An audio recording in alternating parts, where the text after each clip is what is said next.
Welcome, everyone. We're so delighted you could join us today. What we usually do for our webinars so that it's less distracting is I'm going to go off camera while we're working our way through the slides, and then I'll be back on camera at the end as we have time to wrap up, have comments or questions. I look forward to the next few minutes we get to spend together.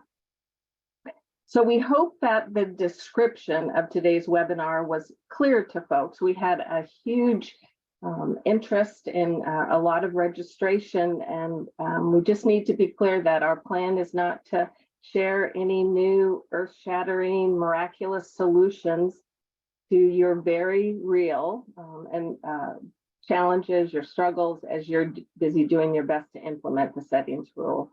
Rather, today we wanted to focus is all about remembering and revisiting those essential values behind the settings rule, why it's so important, and hopefully some encouragement, renewed energy, vigor, and hope as we all make our way toward March 17th, and most importantly, beyond that.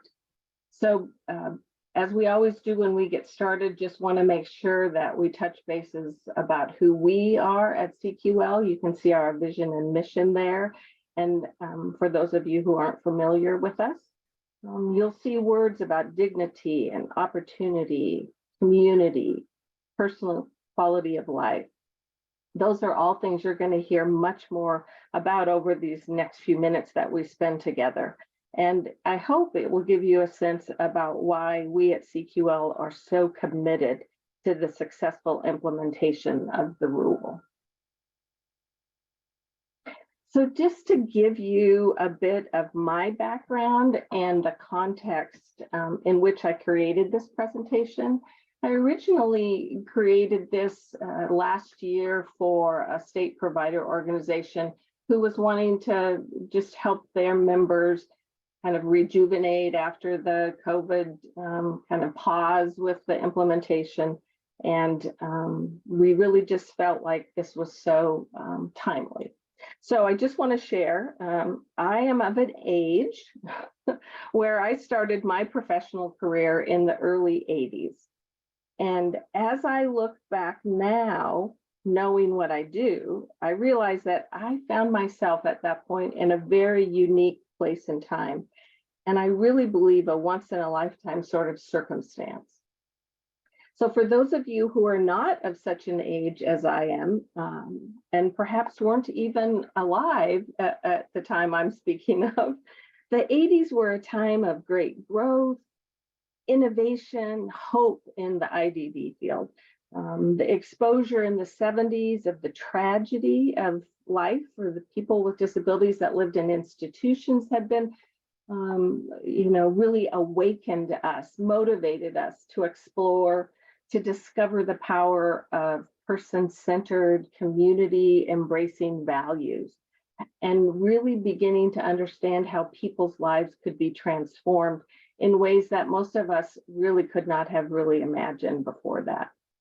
So I found myself in a state which at that time, the legislators, the bureaucrats, all levels of the DD administration, the provider community, people with disabilities and their families and advocates were all substantially in alignment with these newfound values and this excitement, and were actively moving forward together, working collaboratively, hard, really putting in hard work to make that vision a reality. So I want you to take a minute, if you can now, and imagine people with disabilities, their family, advocates, the funders, the regulators, and all the providers were all working together with a common goal. And of course, at that time, because I was early in my professional career, I had no idea how unique that situation was. And I actually have to say, this many, many years later, after working in and with really substantially most of the states in the US, I can say I have never seen or experienced anything quite like that since. So at that time, in the spirit of all that best thinking, of all the new innovators, that state brought in those best thinkers, those innovators, and change was happening throughout the system. And during that time, I cannot tell you how many times, in how many rooms, and how many meetings with so many different people at all different levels of the system that I sat with, and we routinely were bemoaning all that we could do and all that we could accomplish, how much more we could accomplish if only, unquote, unquote, the feds would let us, if only Medicaid would fund the right things. So as a result, across the country, across the world, a lot of strides were made in the 80s, the 90s, the early 2000s. Although I do see the toll that budgetary constraints, economic pressures, those sorts of things really did and have eaten away to some degree and eroded some of the progress that was made.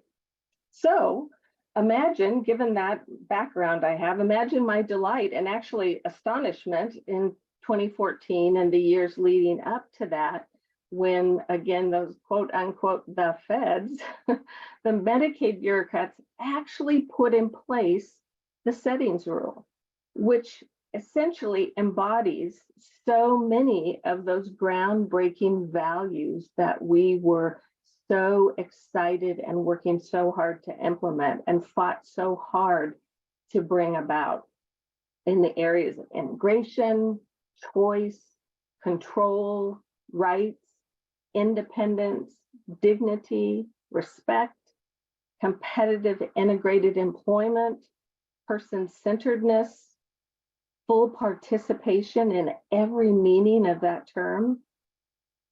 And so then again, imagine with me my disbelief when I began to see the pushback, the rejection, the denial, the refusal to engage or support and implement this new settings rule.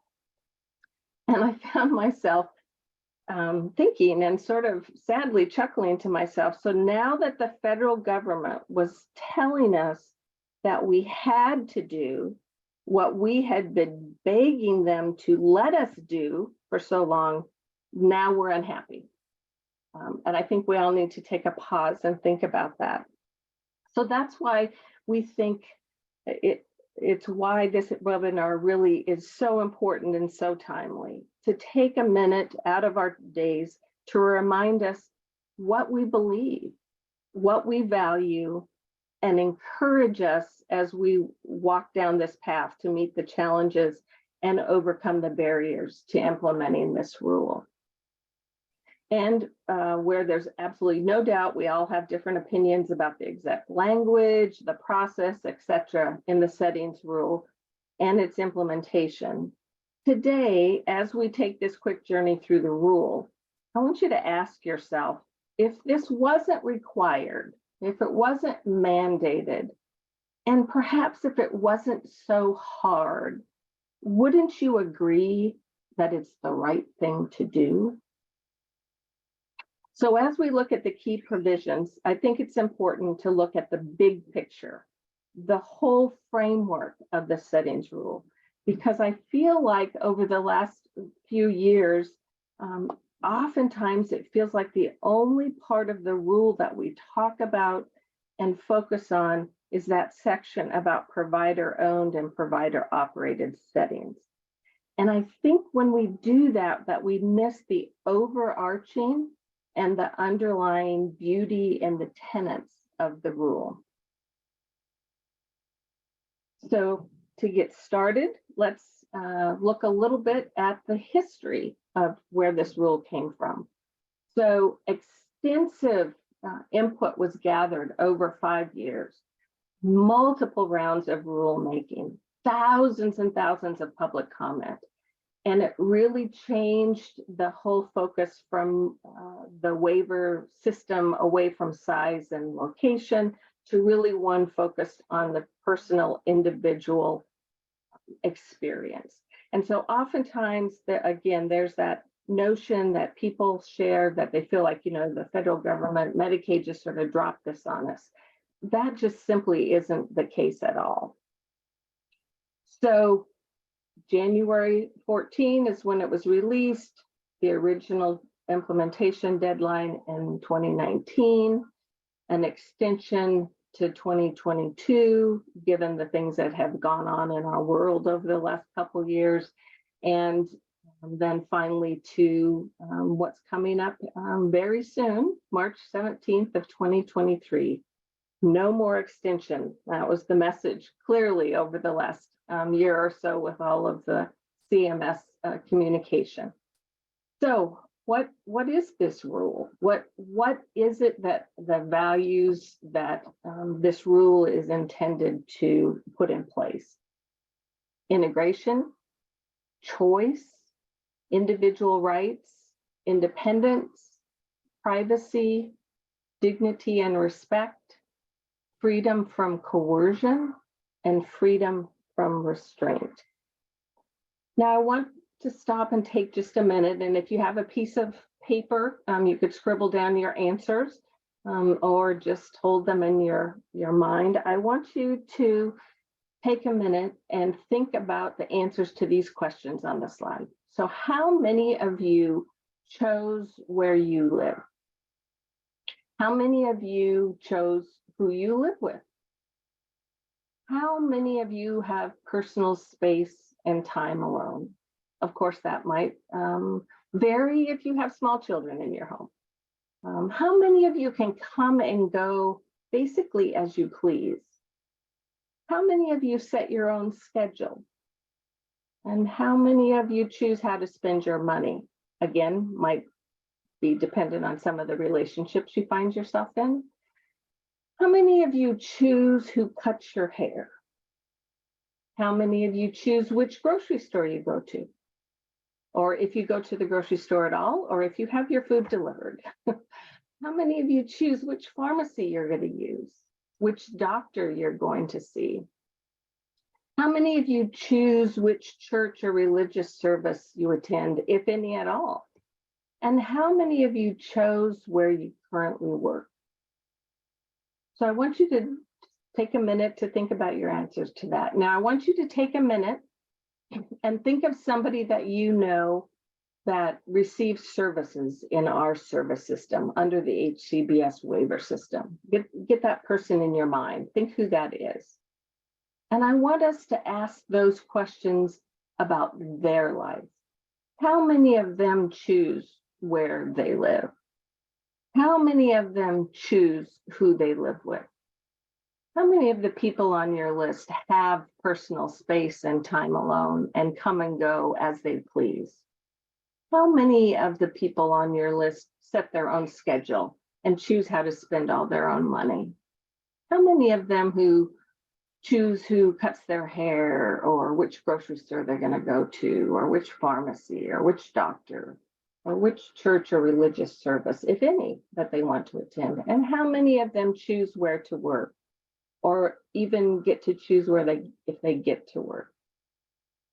And I want you to honestly think about the difference between the answers on the slide about your life and the slide about the person that you know who is in our service system. And I would conjecture that the answers could be significantly different. And ultimately, the settings rule is about helping those lists become more similar. So the intent is basically to ensure that people who are getting services and supports through HCBS services have full access to community living, that they have the opportunity to receive the services they're getting in the most integrated setting possible. And ultimately, the intent of the rule is to enhance the quality of the services and provide some further protections to the people who are receiving these services and supports. So some of the key provisions to define, describe, and establish quality requirements, and to look at outcome-oriented definitions based on individual people's experiences rather than large groups of people. and to maximize every opportunity for access to truly integrated community living, and to very clearly define person-centered planning requirements. So what are those qualities of a home and community-based setting that the rule outlines? The first one is that the setting is integrated in the greater community. Now, you're going to see as we walk through these slides, a lot of time we're looking at trying to define what words mean. And sometimes I think we get lost because we don't just take the word at face value for what it's meant. So the setting is integrated. So what does that mean? That means that people are living in neighborhoods where a whole variety of people live.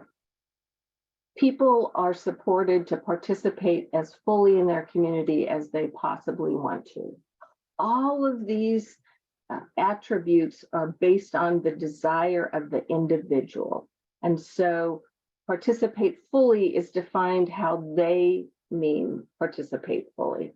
And it's very important as we talk about that, when we talk about people's choices, that people be afforded the ability to learn about what those choices might be. At CQL, we often talk about the 3 E's: experience, education, and exposure. So people can't choose from what they don't know about. So people choose where they live, and they have options about that. And again, we often talk about 2 choices. That's not a choice, that's a dilemma. You've got to have a variety. So integration means that people are doing things in the community, a variety of things based on their interests. And a lot is talked about, well, how could we implement this rule in a more rural area? Well, it's intended to meet people where they are. So if I'm a person who lives in a rural area, and I can tell you I am, the people who are receiving supports and services in and choose to live in that environment, they're going to participate in community life in the same way that the other people in that type of community participate in community life. So another basic tenet is that the setting supports full access of people receiving HCBS services to the greater community. So I don't believe we need to come up with a big definition of full. We need to embrace what it actually means, full. So here are some examples of what full does mean in the context of the rule.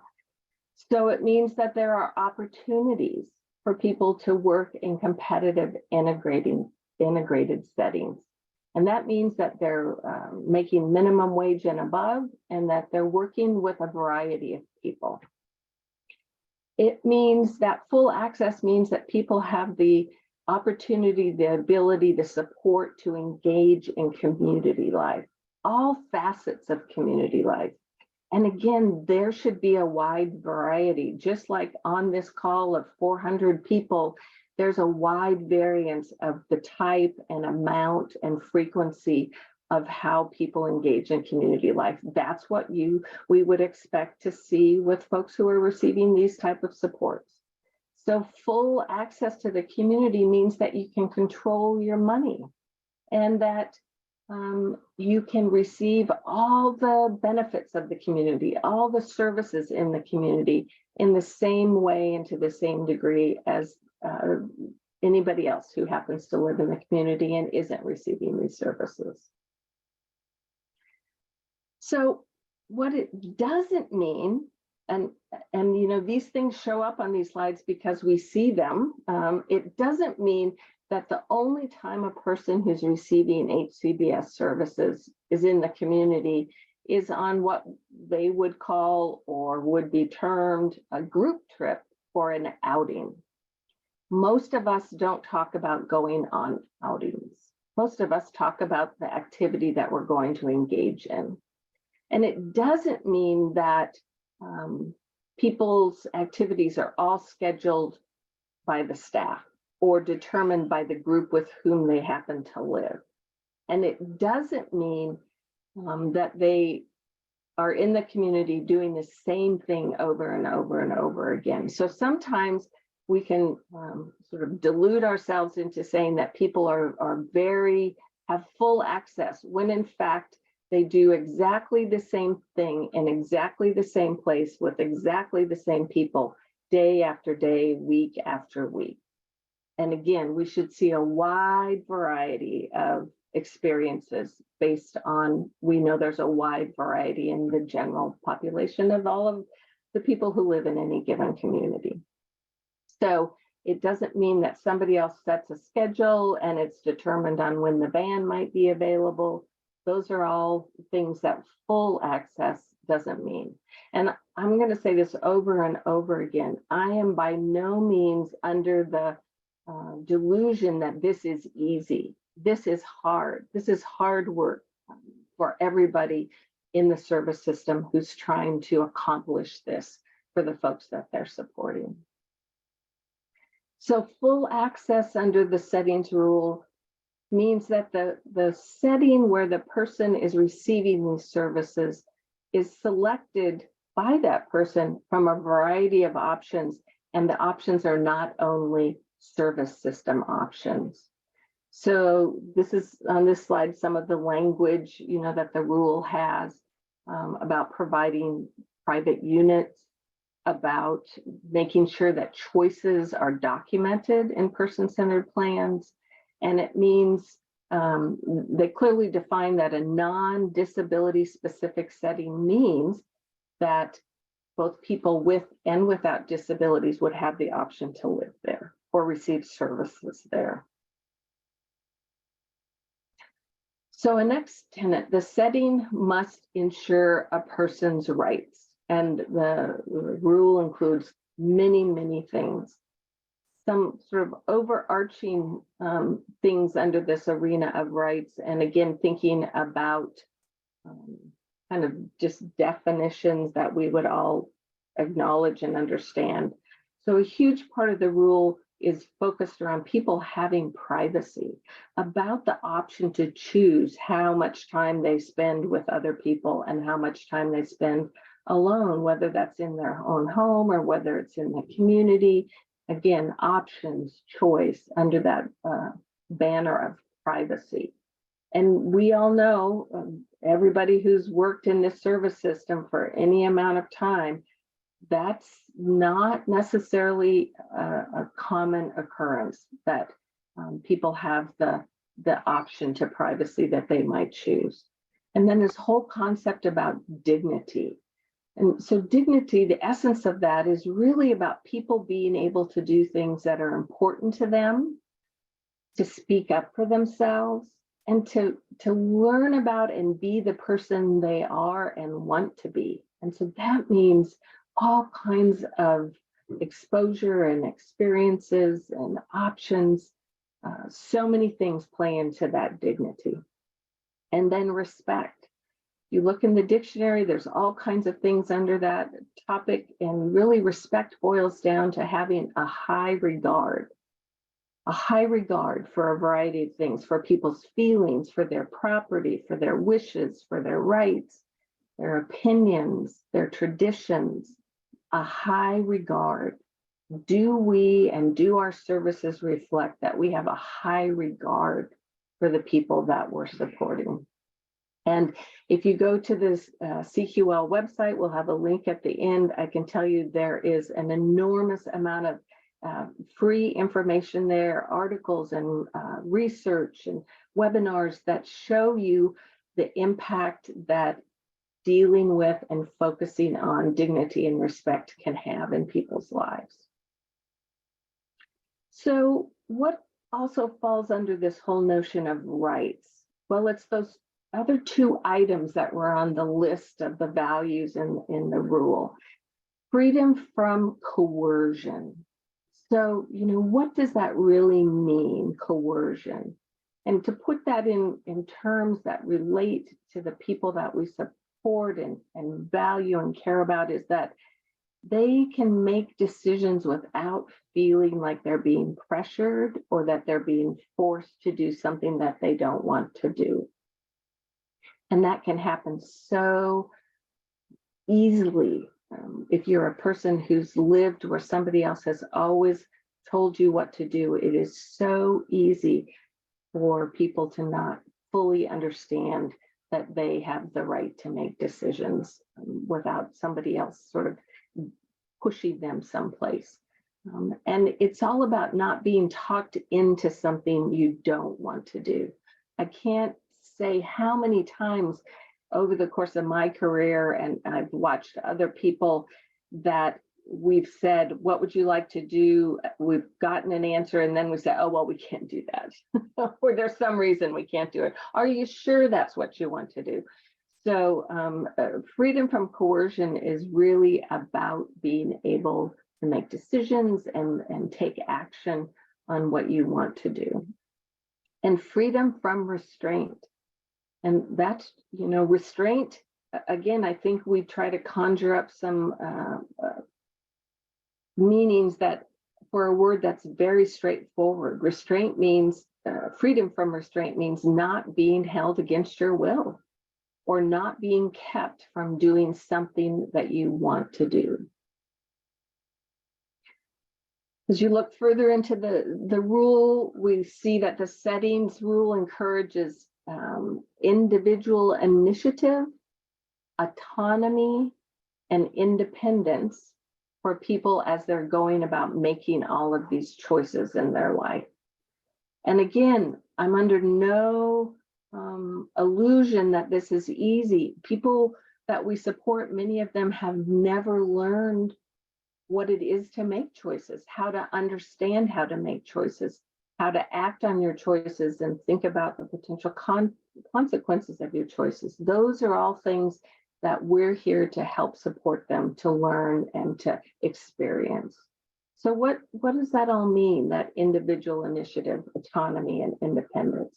Well, it means being able to express your desires or try out something new. And it means just being able to decide the new thing isn't any longer what you want to do.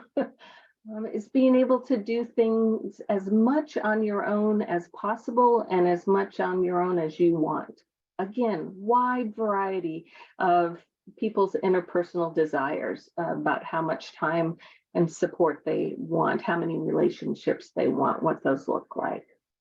And it's really all about, what are people doing every day? Where are people living and working and spending their time? Who do people talk with? Who do they have relationships with? And the rule looks at the setting and wants to make sure that people have a choice about their services, supports, and who provides them. So again, what does this mean? It goes back to a lot of control, the control over where and with whom to live. Our data would say we have a long way to go in this arena. Again, a very challenging item to figure out.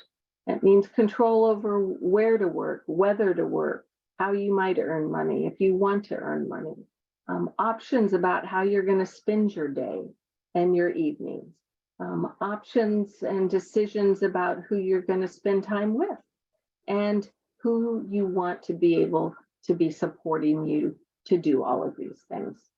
Obviously, the individuals who receive HCBS waiver services need support. It's the type of support that we provide that's so critical. So here's the one slide there. I have only one slide about the provider owned or operated setting requirements. And this is the one category where I hear people spending the most time focusing on. And I'm not saying that you shouldn't, I'm just saying that it goes well beyond just this.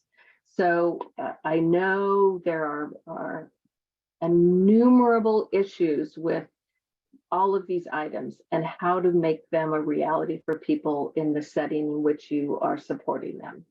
So the lease, the privacy, where and with whom to live, freedom to furnish and decorate, control of schedules and activities, access to food and drink, choosing who they're going to have visit and when, actually being able to access all of the things in their home and in the community, all those things.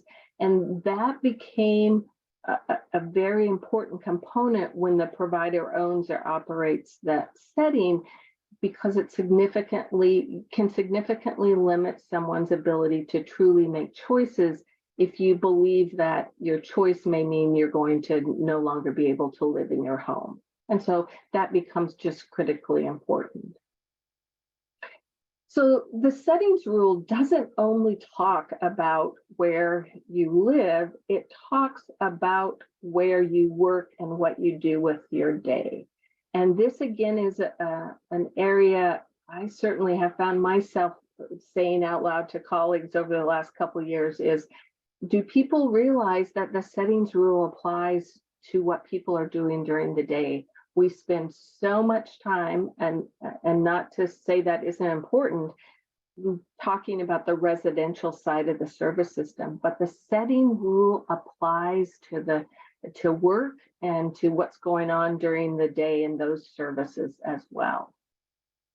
So those same general values about choice and dignity and respect and independence, all those things that are found across the settings rule apply to where people work and what they do during the day when they're receiving those things through the HCBS service system.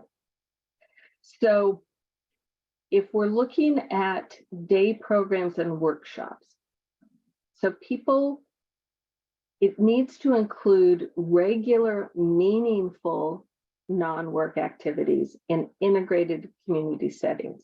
So if you're not at competitive integrated work, you're doing something else, you're receiving some other types of services during the day, it needs to be meaningful and it needs to be integrated.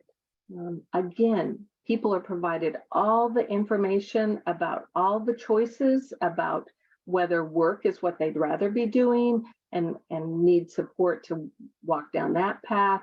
If they're not in work or waiting, unfortunately, for work, what other kinds of choices and activities could fall under this day program and workshop activity, shopping, religious activities, medical appointments, all kinds of things.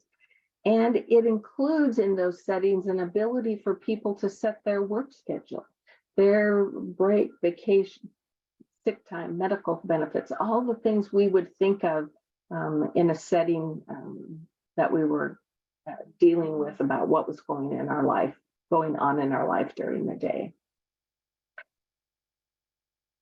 So it also includes access to training on the use of public transportation, if that's available, the ability to combine employment and day program type services. You know, historically, that wasn't always an option.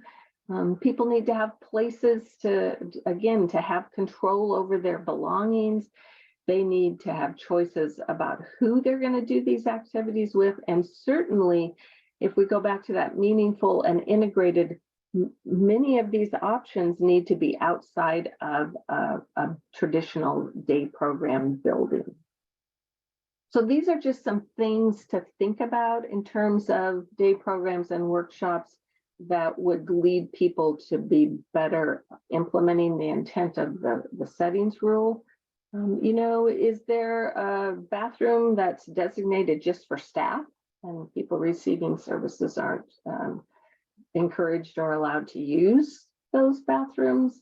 Are there rules that keep the people who are getting supports and services from being able to go certain places in this building where they're receiving supports and services? Are people being treated as adults? Are they being allowed to eat lunch with whomever they want? Can they have the same food? Are there vending machines that are available to staff but not to the people who receive services? And are they required to eat in certain places with certain people? Are they allowed to have time? Or are they given 15 minutes, hurry up, get your lunch, we got to get out because somebody else is coming in? All of those kinds of things. And then we move on to that next component, person-centered planning. And we say this often, while there's been extension after extension for full implementation of the settings rule, that has never been the case for person-centered planning. Those requirements have been in place since 2014. There was no extension for those. These are things that should by now be fully embedded in the service system. And just some of the highlights of what the settings rule outlines, that person-centered planning needs to be directed to the greatest degree possible and by the choice of the person whose plan it is. That person is to be able to include who they choose and who they choose not to include. It needs to happen when and where in a place in a way that is comfortable for that person whose services are being outlined. So if every person-centered planning meeting is in the conference room at an organization, you are not fulfilling this part of the rule. That would not be normal, that every single person in your service system would want their plan to be occurring in that setting with those particular people. It's all about goals being chosen by the person and how that's happening. And it outlines kind of all the pieces about the service provision, that plan. And here is the real kicker. The plan is required to be in a format that the person who's receiving those services can actually understand. I want you to take an honest look at the quote unquote person-centered plans that you in your organization, you as required by states, are using. And I would make a pretty educated guess that the majority of them are not in a format that the person who's receiving services actually understands what's on that plan. So I think as a service system, we really need to be careful and take a hard look at what we call person-centered planning. And I fear, and I actually personally believe, the more we have ingrained person-centered planning in the regulations and in the minutia of requirements in the state system, the less and less it's become person-centered. So it's really incumbent on us all to figure out how we can take those plans that are in place and do something with them to facilitate this piece of the rule being in place, that the person actually knows what's on that plan and the parts of it that they really care about are clear to them. There's one more piece about the settings rule, and we talk about it as temporary restrictions. The rule talks about it as temporary modifications. And basically, it's the acknowledgement that there are some people in our service system who need an extraordinary amount of support. And it may be challenging for us to figure out how to help them take part in all of these choices and freedoms that this rule is laying out. And so to take that into account, the rule has acknowledged that, but set in very strict rules to ensure that people's rights are protected.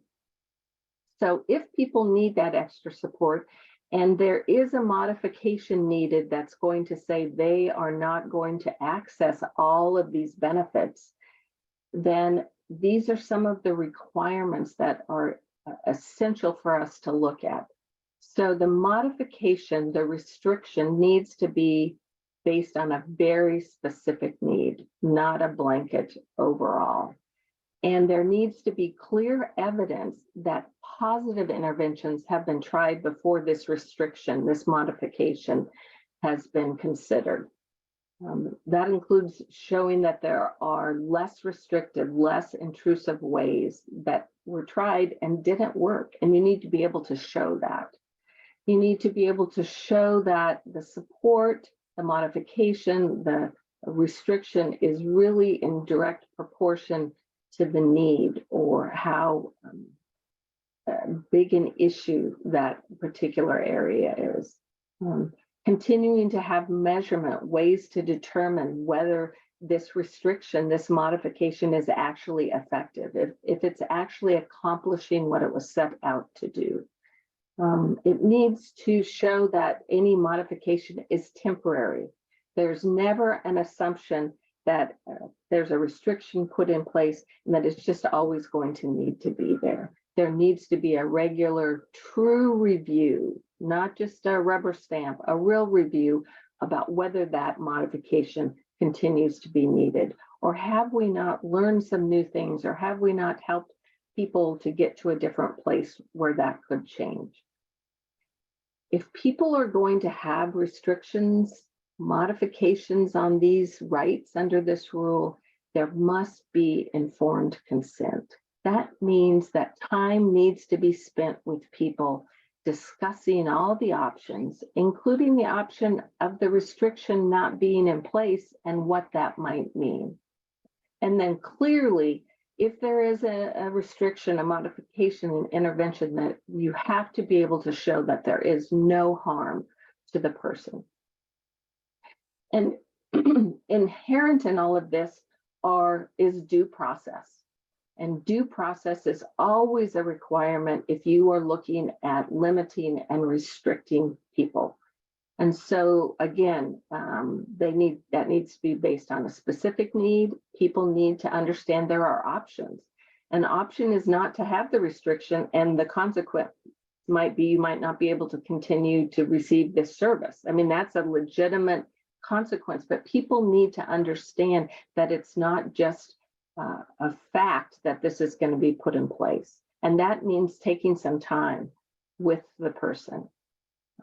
Organizations have got to ensure and have a system in place that ensures that restrictions are reviewed and are temporary, that there's plans as a part of those restrictions for people to learn, and new supports to be put in place in a way that would be able to do away with the restriction. One of the ways to do that is to have a human rights committee in place. You might call it something else, but there needs to be a process for people and their families, guardians, advocates to experience due process, that they are able to look at options, that they're able to understand why these restrictions are put in place. We have many resources on our website about human rights committees. We have a webinar, we have written documentation, there's all kinds of things. Again, it doesn't matter if that's what you call it. There needs to be a process, a system in place for people to be able to truly experience due process. So at the heart of the matter, home and community-based service system and this rule, it's really all about choice, individually defined choice. You have to have a way to know what that is for people. There are many people who never truly get asked in a way that is meaningful to them about choices in their life. And that includes people who do not use words to communicate. There has to be some activity, some investment in figuring out about their choices. So really the foundational essence of the rule, the encouragement for today, is that we are all working, have devoted our professional lives and to helping people experience rich, valued lives in the community. And so as we sort of get close to wrapping up, is this hard? Absolutely. Is it the right thing to do?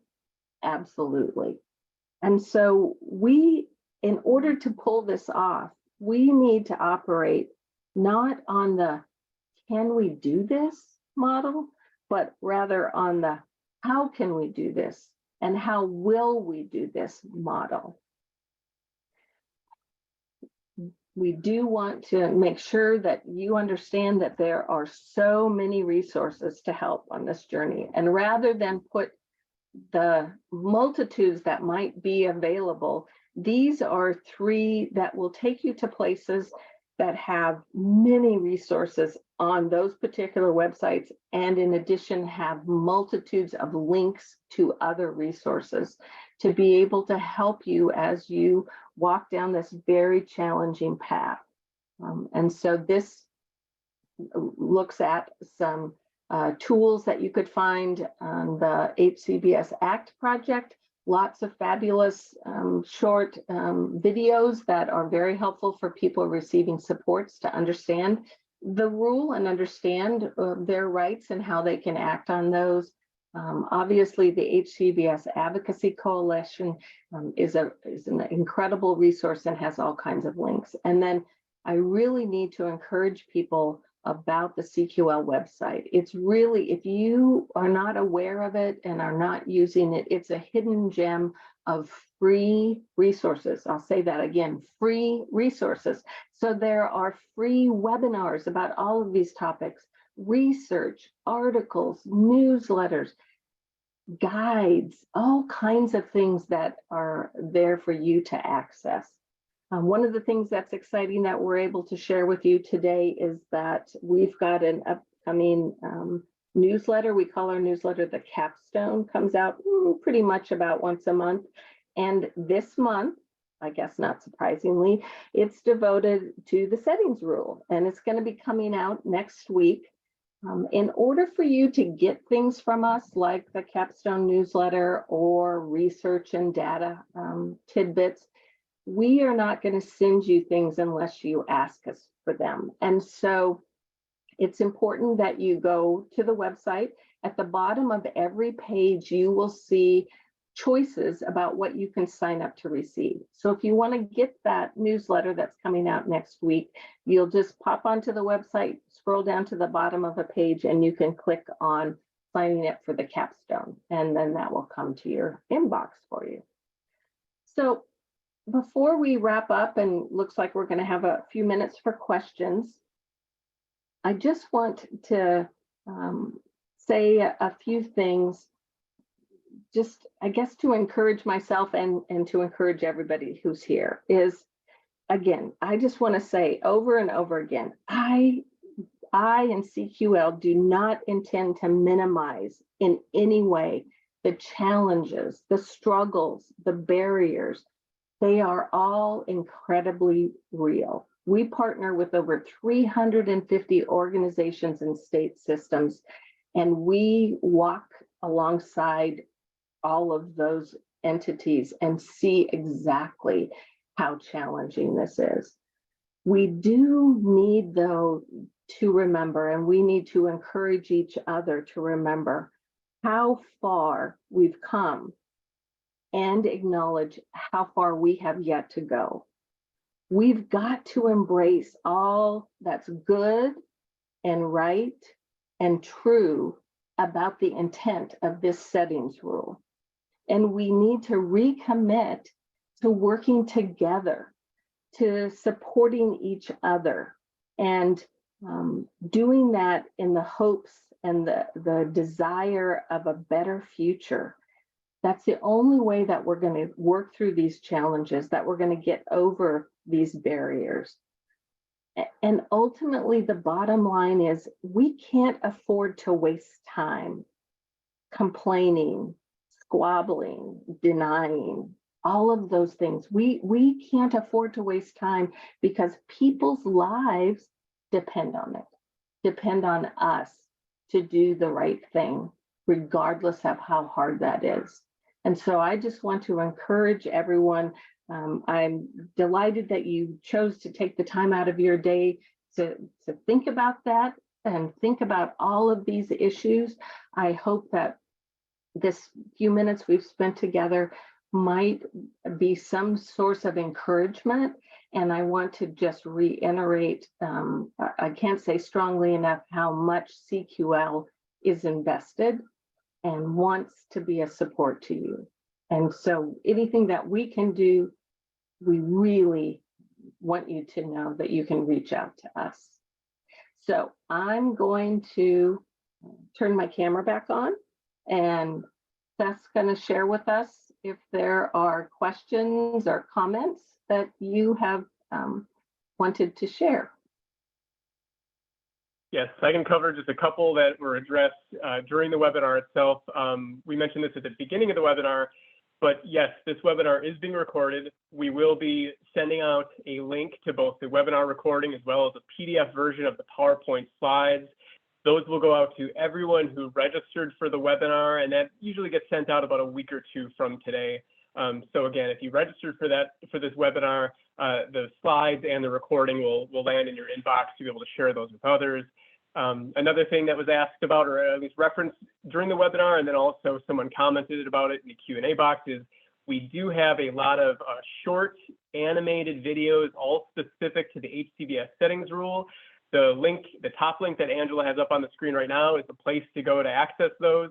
Covers a wide range of different topics, and they're 3, 4, 5 minutes long, very quick snippets, a lot of really good information there. So now to some questions we received during the webinar, Angela. What were some of the reasons that people and providers were stating as to why they were not keen on implementing the rule? I mean, I think there's a plethora. I can say ultimately, I think because it's hard. It's hard within the structure that we've created. It's hard to help people focus individually on their lives when we support them in group settings. It's hard sometimes, different funding streams and how rates are set and how funding comes down in different ways from different entities, whether it's the federal government or whether states. I believe some people feel like some other kinds of regulations or licensing, those sorts of things, maybe tie their hands a bit when they would like to do something differently. I would say that, of course, over the last 3 decades, the staffing, it's not a crisis, as Joe at NADSP will tell us. It's a systemic issue with not having adequate staff, not being able to have time to train staff, those kinds of things. So I think those are some of the challenges. I don't believe it's that people don't want to implement. I think people honestly, in many cases, feel like they don't see how they can. And I think that's where we all need to come together. Much as I talked about back in the 80s and 90s when we had all these brilliant people with all these fabulous ideas, we still have all those brilliant people and their fabulous ideas and way more now. Many of those early pioneers may not be with us anymore, but they certainly left their work with us. And many of those early pioneers are still with us. And I'm always so incredulous that they're still hanging in there. When I think about Beth Mount and John and Connie O'Brien, I mean, they have invested their entire life. So, and now we have so many new leaders and so many new opportunities. I think it's really a matter of how to work together to do that. Sorry, that was a long-winded answer. That's a good answer. It ties to this a little bit for another question. What suggestions do you have to teach empathy to staff? And I think that's also kind of tied to building investment in the values of HCBS Settings Rule. Yeah. I think that's a huge question, and I think one that we all struggle with. For me, some of it is, I think, kind of where I started today, sort of understanding the history and understanding where we came from and why we believe the things we believe. I also believe, and it relates to staff recruitment and retention as well, is we have come to have a great resource of how to support people in our service system to look at their gifts and their talents and help them to design lives that help them with that. We need to be doing the same thing for the people who we employ in this system. We need to help staff see what their gifts and talents are, how that can be matched up with the services they're providing, and how that helps them move forward in their life. And the more time that people can simply spend doing life with individuals, that really changes that dynamic about empathy. And there were a couple questions related to the same topic, and you kind of touched on it a few times, but I'll kind of summarize all of them into one. So how do you kind of, meet compliance with the HCBS settings regulations when you're faced with such limited resources and staffing issues and all of that? I know you've kind of touched on it, but maybe just to kind of give a little more perspective on it. Yeah, and again, remember at the beginning, we have no earth-shattering miraculous solutions to the problem. I just have to encourage people, it's just showing up every day and chipping away. Find the things that you can do.